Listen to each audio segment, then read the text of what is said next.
नमस्कार दोस्तों, superfast series में आपका स्वागत है। जैसा कि हमने बताया है कि बीएड एग्ज़ाम के जीके जीएस में 40 में 40 कैसे लाना है, तो दोस्तों हम आपको बता दें कि आपका एग्ज़ाम होने में अभी 45 दिन है और दोस्तों इस जीके जीएस सीरीज का हम 45 सेट कराने वाले हैं। दोस्तों बस आप लोग जम के मेहनत कीजिए और हमारा ये कोशिश रहेगा कि आप लोग को फुल्ली गवर्नमेंट कॉलेज मिल जाए और फ्री में एडमिशन हो जाए। ठीक है दोस्तों, चलिए दोस्तों तो आज के इस तहलका सीरीज का आगाज करते हैं। और एक बात और बता दूं कि यदि आपको मेरा ये सीरीज पसंद आए तो आगे और भी इस तरह की सीरीज पाने के लिए मेरे चैनल को सब्सक्राइब और लाइक जरूर कर दे। यदि दोस्तों आपको मेरा ये सीरीज पसंद ना आए तो कुछ मत कीजिए। चलिए दोस्तों तो इस सीरीज का आगाज करते हैं। तो दोस्तों पहला क्वेश्चन है, विटामिन सी का सबसे अच्छा स्रोत कौन है? तो दोस्तों ऑप्शन में है गाजर है, आंवला है, दूध है और केला है। ठीक है दोस्तों, तो देखिए विटामिन सी जो है सामान्यतः खट्टे फलों या खट्टे पदार्थों में पाया जाता है। ठीक है दोस्तों,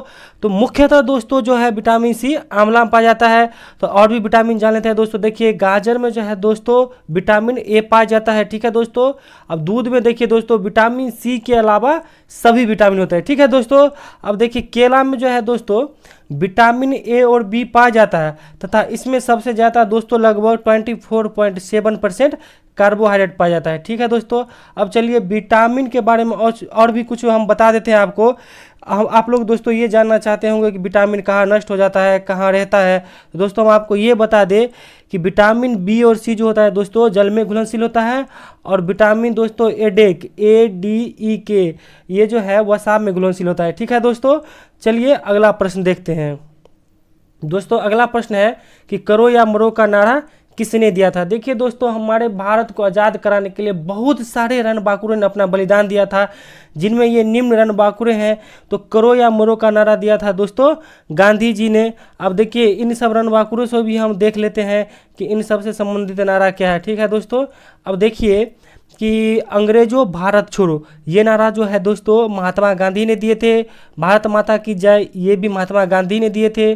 तुम मुझे खून दो मैं तुम्हें आज़ादी दूंगा ये नारा सुभाष चंद्र बोस ने दिए थे। और इनकलाब जिंदाबाद ये नारा जो है दोस्तों भगत सिंह दिए थे।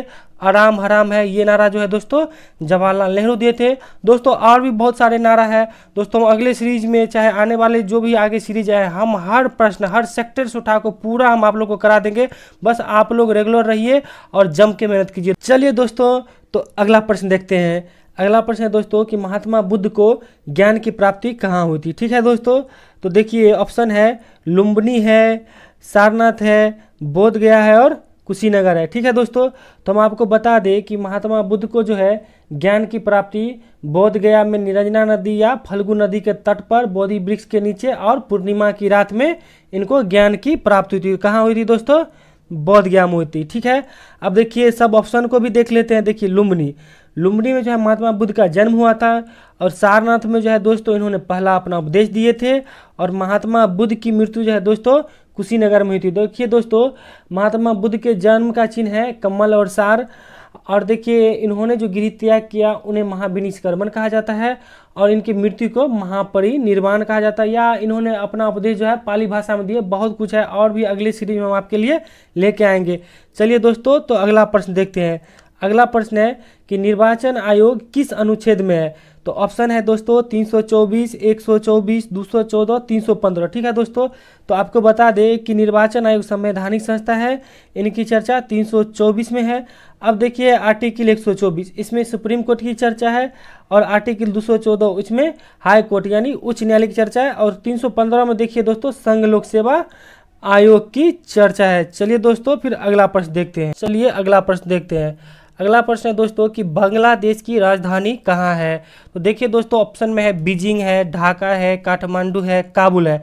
तो दोस्तों आपको बता दें कि बांग्लादेश की मुद्रा टाका है और आप यहाँ से याद रख सकते हैं कि बांग्लादेश की मुद्रा टाका तो वहाँ की राजधानी ढाका है। ठीक है दोस्तों, अब ऑप्शन में देख लेते हैं। बीजिंग है जो दोस्तों है चीन की राजधानी है, काठमांडू जो है दोस्तों नेपाल की राजधानी है, काबुल जो है दोस्तों अफगानिस्तान की राजधानी। ठीक है, और भी बहुत सारे राजधानी देश हम बताएंगे दोस्तों अगले सीरीज में। ठीक है, चलिए आगे बढ़ते हैं दोस्तों। आप अगला क्वेश्चन है कि पटना मुख्यतः किस नदी के किनारे अवस्थित है? ठीक है दोस्तों, तो ऑप्शन में है यमुना है, गंगा है, ताप्ती है और कोई नहीं। देखिए आपको बता दें कि पटना जो है दोस्तों मुख्यतः गंगा नदी के किनारे अवस्थित है और देखिए दोस्तों, यमुना नदी के किनारे बसे प्रमुख शहर, गंगा नदी के किनारे प्रमुख शहर, ताप्ती के किनारे प्रमुख शहर कौन कौन है?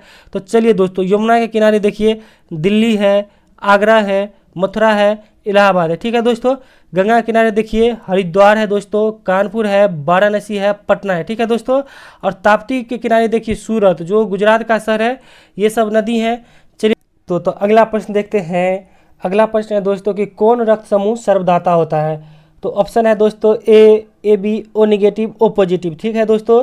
तो दोस्तों हम आपको ये बता दें कि ओ नेगेटिव में एंटीजन का अभाव पाया जाता है, इसीलिए ये सर्वदाता होता है।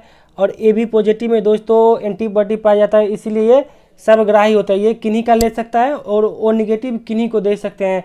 आप इमरजेंसी केस में ओ नेगेटिव ब्लड ले सकते हैं। ठीक है दोस्तों। चलिए अगला प्रश्न देखते हैं। अगला प्रश्न है दोस्तों, राष्ट्रीय शोक का प्रतीक है सफ़ेद झंडा, झुका झंडा, उल्टा झंडा, पीला झंडा। तो देखिए दोस्तों, आपको बता दें कि राष्ट्रीय शोक का प्रतीक है झुका झंडा। ठीक है दोस्तों। अब चलिए और भी ऑप्शन देख लेते हैं। सफ़ेद झंडा जो है संधि या समर्पण का प्रतीक है। हम आपको बता दें दोस्तों कि आपके सामने अगर किसी दुश्मन देश का सेना व्हाइट झंडा लेकर समर्पण कर रहा है तो आप उसे मारेंगे नहीं, क्योंकि वो आपके सामने समर्पण करना चाहता है। और उल्टा झंडा देखिए दोस्तों, ये संकट का प्रतीक है। और पीला झंडा जो है दोस्तों संक्रामक रोगी को ले जाने वाले वाहन पर लगा होता है। अब कोविड-19 चला है दोस्तों, देखिए कोविड-19 में जो एम्बुलेंस पूरा तरह से संक्रमित मरीज को जो ले जाने वाले वाहन है, उनमें जो है दोस्तों पीला झंडा लगा रहता है। ठीक है दोस्तों। तो चलिए आगे बढ़ते हैं। अगला प्रश्न है दोस्तों कि भारत की प्रथम महिला प्रधानमंत्री कौन थी? तो दोस्तों ऑप्शन में है मीरा कुमार, सरोजनी नायडू, इंदिरा गांधी और किरण बेदी। ठीक है दोस्तों। तो आपको दोस्तों हम ये बता दें कि भारत की प्रथम महिला प्रधानमंत्री इंदिरा गांधी थी। अब देखिए दोस्तों कि मीरा कुमार ये जो है दोस्तों प्रथम महिला लोकसभा अध्यक्ष थी। और सरोजनी नायडू जो है दोस्तों प्रथम महिला राज्यपाल थी। और किरण बेदी जो है दोस्तों प्रथम महिला IPS थी। अभी वर्तमान में कुछ दिन पहले दोस्तों पांडिचेरी में जो है ये राज्यपाल थी। ठीक है दोस्तों। चलिए तो आगे बढ़ते हैं दोस्तों। तो अगला प्रश्न देखते हैं। अगला प्रश्न है दोस्तों कि विश्व युवा दिवस कब मनाया जाता है?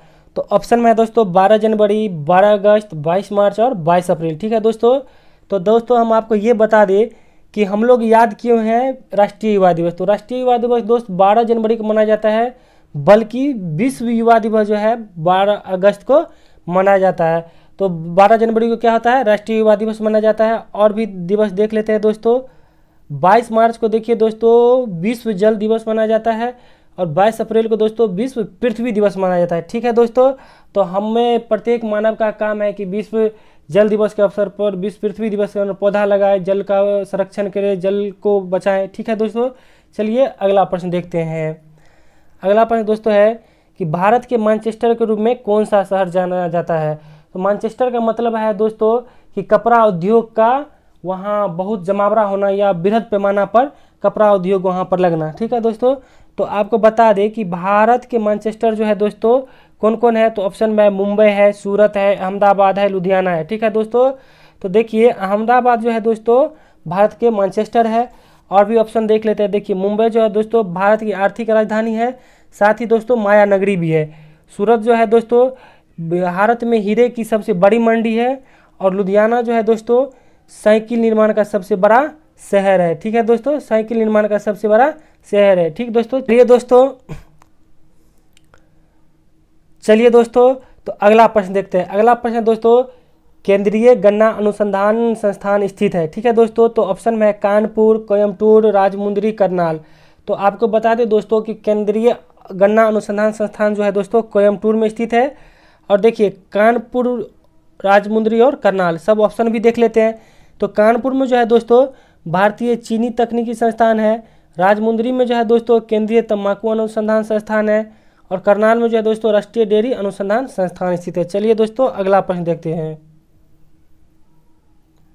अगला प्रश्न है दोस्तों बिहार से 1857 की क्रांति के नायक कौन थे?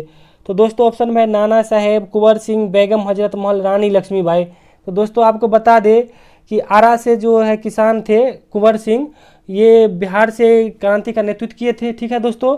और भी ऑप्शन देख लेते हैं। ऑप्शन है नाना साहेब, बेगम हजरत महल, रानी लक्ष्मीबाई। ठीक है दोस्तों। तो आपको बता दें कि नाना साहब जो है इन्होंने कानपुर से विद्रोह का नेतृत्व किया था। बेगम हजरतमल इन्होंने अवध से किया था, और रानी लक्ष्मीबाई झांसी से किया था। ये जो है एक अकेली मर्द थी जो अंग्रेजों को पानी पिला कर रख दी। रानी लक्ष्मीबाई हमारी माता रानी शहीद हो गई। ठीक है, चलिए आगे बढ़ते हैं। अगला प्रश्न है दोस्तों, राजघाट किसकी समाधि स्थल है? ठीक है दोस्तों, तो ऑप्शन है महात्मा गांधी, जवाहरलाल नेहरू, राजीव गांधी और राजेंद्र प्रसाद। ठीक है दोस्तों, तो आपको बता दें समाधि स्थल किसी भी धर्म में, हिंदू हो या मुस्लिम हो, किसी धर्म में हिंदू में जलाया जाता है या मुस्लिम धर्म में दोस्तों दफनाया जाता है। ठीक है दोस्तों, तो जहाँ दफनाया जलाया जाता है उस जगह का जो नाम पड़ता है वही समाधि स्थल कहलाता है। ठीक है दोस्तों, तो आपको बता दें कि राजघाट जो है दोस्तों महात्मा गांधी की है। और देखिए ऑप्शन देख लेते हैं, जवाहरलाल नेहरू, राजीव गांधी और राजेंद्र प्रसाद। ठीक है दोस्तों, तो बता दें कि शांति वन जो है जवाहरलाल नेहरू का समाधि स्थल है, वीर भूमि जो है राजीव गांधी का है, महाप्रयाण घाट जो है राजेंद्र प्रसाद का है और भी दोस्तों समाधि स्थल हम आपको बताएंगे आने वाले अगले सीरीज में। ठीक है, चलिए आगे बढ़ते हैं दोस्तों। अगला प्रश्न है कि निम्न में कौन राष्ट्रीय उद्यान गुजरात में है? तो ऑप्शन में है दोस्तों जिम कॉर्बेट, काजीरंगा, गिर, सिम्पलीपाल। तो आपको बता दें दोस्तों कि गुजरात में जो है गिर राष्ट्रीय उद्यान है। और जितने भी ऑप्शन है दोस्तों हम सब देख लेते हैं। देखिए जिम कॉर्बेट जो है उत्तराखंड में है। ठीक है दोस्तों, काजीरंगा जो है असम में है, सिम्पलीपाल जो है दोस्तों उड़ीसा में है। तो आपको दोस्तों ये भी बता दें कि जिम कॉर्बेट जो है हाथी के लिए प्रसिद्ध है, और काजीरंगा जो है दोस्तों असम एक सिंग वाले गैंडे के लिए प्रसिद्ध है, और सिम्पलीपाल उड़ीसा जो है विशेषकर मगरमच्छ के लिए प्रसिद्ध है। ठीक है दोस्तों, चलिए अगला प्रश्न देखते हैं दोस्तों। अगला प्रश्न है कि भारतीय कांग्रेस की स्थापना कब हुई? ठीक है दोस्तों, तो ऑप्शन में है दोस्तों 1907, 1885, 1924 और 1917। ठीक है दोस्तों, तो चलिए आपको बता दें कि भारतीय राष्ट्रीय कांग्रेस की स्थापना मुंबई में एओ ह्यूम, अलेक्जेंडर ह्यूम के द्वारा किया गया था 1885 ईस्वी में। ठीक है दोस्तों, तो चलिए और भी ऑप्शन भी देख लेते हैं। देखिए दोस्तों 1907 में जो है कांग्रेस का सूरत अधिवेशन हुआ था जिसमें रास बिहारी घोष ने अध्यक्षता की थी। और 1924 देखिए बहुत महत्वपूर्ण है क्योंकि इनमें गांधी जी जो है एकमात्र अधिवेशन की अध्यक्षता किए थे। ठीक है, जो है बेलगाम कर्नाटक में है। और 1917 भी दोस्तों बहुत महत्वपूर्ण है क्योंकि कोई पहली महिला अध्यक्ष बना था कांग्रेस अधिवेशन का। ठीक है, अब देखिए ये है कलकत्ता में एनी बेसेंट पहली महिला थी। ठीक है दोस्तों, तो चलिए अगला प्रश्न देखते हैं। अगला प्रश्न है दोस्तों शिक्षा की सूची का विषय। तो ऑप्शन में है दोस्तों राज्य सूची, संवर्ती सूची, केंद्र सूची या कोई नहीं। तो पहले हम सूची बता देते हैं। देखिए सूची का वर्णन संविधान के 7वीं अनुसूची में है। अब देखिए दोस्तों राज्य सूची जिस पर काम करने का या पूरा अधिकार राज्य सूची का हो वो राज्य सूची का विषय कहलाता है, या केंद्र सूची में देखिए पूरा अधिकार केंद्र का हो वो केंद्र सूची का है। और दोस्तों जो दोनों का हो, राज्य और केंद्र दोनों का हो, वो संवर्ती सूची में आता है। तो दोस्तों देखिए शिक्षा जो है संवर्ती सूची में आता है क्योंकि इनमें दोनों मेहनत करते हैं, दोनों का पैसा लगता है, राज्य और केंद्र दोनों का इनमें वित्त जाता है। तो आपको बता दें कि शिक्षा जो है संवर्ती सूची का विषय है। ठीक है दोस्तों, अब देखिए राज्य सूची में 61 विषय है दोस्तों, और केंद्र सूची में 100 विषय है, और संवर्ती सूची में 52 विषय है। तो देखिए दोस्तों राज्य सूची में क्या क्या आता है, कृषि आता है, पुलिस आता है, रेलवे पुलिस आता है, सिंचाई आता है। केंद्र सूची में देखिए सेना आता है, रक्षा आता है, विदेशी मामले, रेल, डाक।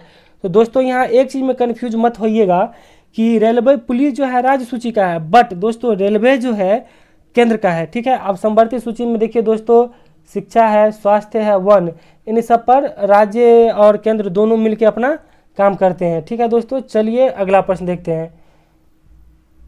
अगला प्रश्न है दोस्तों अरुणाचल प्रदेश की राजधानी कौन है? ठीक है, अब देखिए अरुणाचल प्रदेश की राजधानी, तो ऑप्शन में है दोस्तों आइजोल है, ईटानगर है, दिसपुर है और इम्फाल है। ठीक है दोस्तों, तो देखिए आपको बता दें कि अरुणाचल प्रदेश की राजधानी जो है दोस्तों ईटानगर है। ठीक है दोस्तों, अरुणाचल प्रदेश की राजधानी ईटानगर है। अब ऑप्शन भी देख लेते हैं दोस्तों, आइजोल जो है दोस्तों मिजोरम की राजधानी है, दिसपुर जो है दोस्तों असम की राजधानी है, इम्फाल जो है दोस्तों मणिपुर की राजधानी है। ठीक है दोस्तों, चलिए आगे बढ़ते हैं। अगला प्रश्न है दोस्तों कि उत्तर प्रदेश के मुख्यमंत्री कौन है? ऑप्शन में है दोस्तों नीतीश कुमार, योगी आदित्यनाथ, उद्धव ठाकरे, शिवराज सिंह चौहान। तो आपको बता दें दोस्तों कि उत्तर प्रदेश के मुख्यमंत्री योगी आदित्यनाथ हैं, ये बीजेपी से हैं। ठीक है दोस्तों, अब देखिए नीतीश कुमार कहाँ के हैं, बिहार से हैं, शिवराज सिंह चौहान जो है मध्य प्रदेश के मुख्यमंत्री है, उद्धव ठाकरे दोस्तों महाराष्ट्र के मुख्यमंत्री है। ठीक है दोस्तों, चलिए तो अगला प्रश्न देखते हैं। दोस्तों अगला प्रश्न है कि रक्त का पीएच मान कितना होता है। ठीक है दोस्तों, तो आपको बता दें कि रक्त का पीएच मान जो है दोस्तों 7.4 होता है, और ऑप्शन में है 2.4, 6.4, 7। हाँ दोस्तों, ये भी बता दें 7.4 का मतलब क्या, रक्त जो दोस्तों होता है क्षारीय होता है। ठीक है दोस्तों, ये अम्लीय नहीं होता है। 7 के बाद 14 की तरफ जो भी पीएच स्केल पर मान बढ़ता है दोस्तों वो क्षारीय होता है, और 7 के नीचे जो भी आता है वो अम्लीय होता है। अब 7 के नीचे जितना नीचे दोस्तों आएगा, 1 तक 0 तक आएगा, उतना अम्ल जो है प्रबल होगा, या 7 के ऊपर 14 तक जितना भी पीएच मान जाएगा क्षार का तो वो उतना ही कड़वा होगा। ठीक है दोस्तों, तो आपको बता दें कि रक्त का पीएच मान 7.4 होता है। अब देखिए 2.4 जो होता है दोस्तों नींबू का पीएच मान होता है, 6.4 जो होता है दोस्तों दूध का पीएच मान होता है, और 7 जो होता है दोस्तों शुद्ध जल का पीएच मान होता है। चलिए दोस्तों, तो आज यहीं तक है। अगर दोस्तों मेरा ये सीरीज आपको बहुत अच्छा लगा हो, हेल्पफुल लगा हो, तो आप हमारे चैनल को सब्सक्राइब जरूर कर लीजिए। फिर हम नेक्स्ट डे आपके लिए ऐसा ही सीरीज लेके आ रहे हैं दोस्तों। आप लोग रेगुलर बने रहिए दोस्तों। आप लोग फुल्ली गवर्नमेंट कॉलेज लीजिए, मेरा भी यही कोशिश रहेगा। चलिए, थैंक यू।